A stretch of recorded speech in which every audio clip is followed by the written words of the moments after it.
नमस्कार मैत्रिणींनो, अनुज क्रिएशनमध्ये तुमचं स्वागत आहे। कोणतेही पारंपरिक सण म्हटले की हळदी कुंकवाचा कार्यक्रम हा आलाच। आज मी तुम्हाला घरगुती साहित्यामध्ये घर कसे छान आणि सोप्या पद्धतीने सजवता येईल हे दाखवते। तर चला पाहू। सुरुवातीला मी तुम्हाला फुलांची हंडी दाखवते। त्यासाठी आपल्याला हाईटवरून फुलांची माळ हंडीतून सोडायची आहे। माझ्याकडे त्या हाईटचा एक फ्लॉवर पॉट आहे, त्यासाठी मी तो घेतला आहे। तुम्ही त्याऐवजी गौरी बसवण्याचे स्टँड असो किंवा त्याच्याऐवजी कोणतेही किने 2 डबे मोठ्या साईजचे आणि त्याला एखादी कापड गुंडाळून आपण ते ठेवू शकतो व त्याच्यावरती एक कलश ठेवायचा आहे।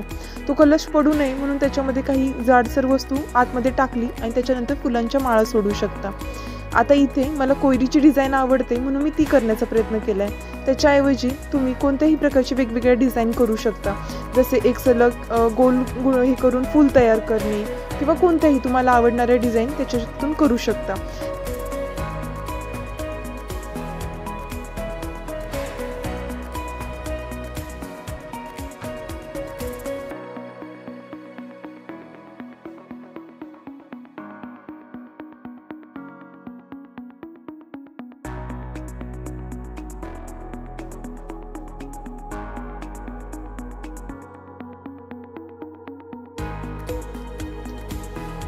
सिंगल मध्ये ही कोयरी ही थोडीशी कमी छोटी वाटत होती म्हणून मी त्याला डबल राउंड करून घेतलेला आहे।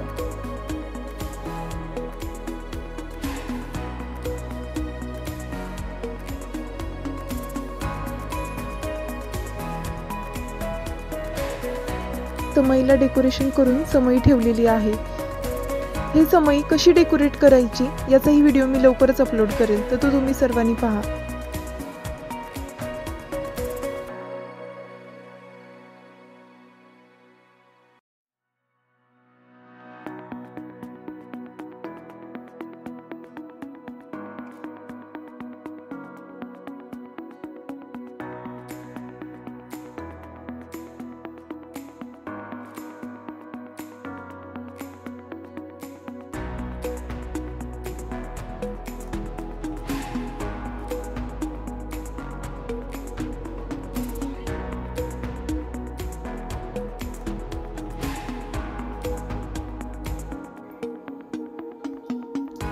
आणि हा व्हिडिओ जर तुम्हाला आवडला असेल आणि इन्फॉर्मेटिव्ह वाटत असेल तर माझ्या या व्हिडिओला लाईक करा आणि चॅनलला सबस्क्राईब करा। असेच नवनवीन व्हिडिओ जे मी टाकत राहील, कोणताही फेस्टिवल येण्याच्या अगोदर असो किंवा वेगवेगळे आयडिया ज्या मी तुमच्यासाठी घेऊन येईल, ह्या तुम्हाला नेहमीच ऐकत राहण्यासाठी तिथे बेल आयकॉन असेल त्या बेल आयकॉनवरही क्लिक करा। आणि हा व्हिडिओ तुम्हाला कसा वाटला हे कमेंटमध्ये मला नक्कीच सांगा।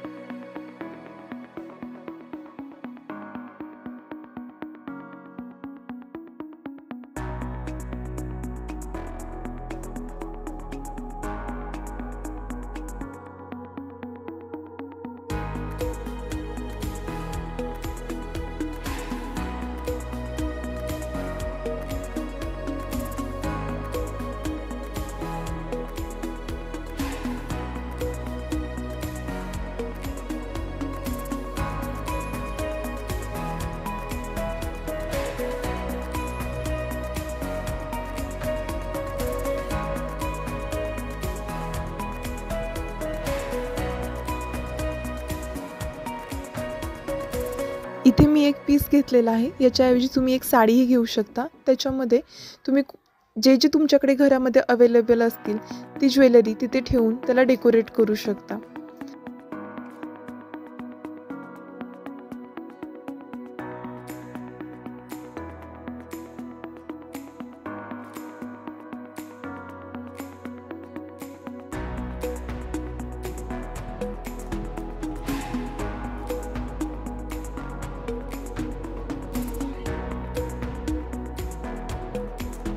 आजकाल बाजारामध्ये तिळगुळाचे दागिने हे भेटतात, तर त्यातील तुम्हाला हवे असणारे दागिने घेऊन त्याचे सुद्धा तुम्ही डेकोरेशनमध्ये वापर करू शकता।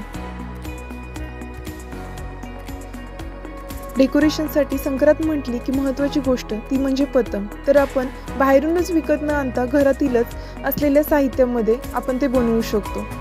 लहान मुलांसाठी आपण प्रोजेक्टला पेपर्स वगैरे आणतो, तर त्यातीलच काही शिल्लक असतील तर त्याच्यामध्येच आपण 2-4 पतंग बनवून अजूनही छान प्रकारे डेकोरेशन दाखवू शकतो.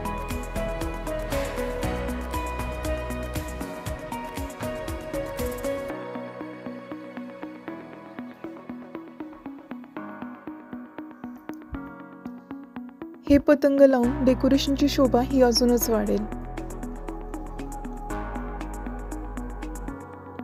हे पतंग तयार आहे. आणि सण म्हटलं की महत्त्वाची आली ती रांगोळी.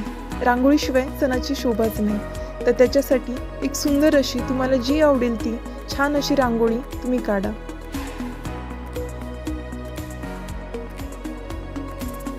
चला तर हे घरातीलच साहित्यामधून साधे सोपे आणि अतिशय सुंदर असे डेकोरेशन तयार आहे.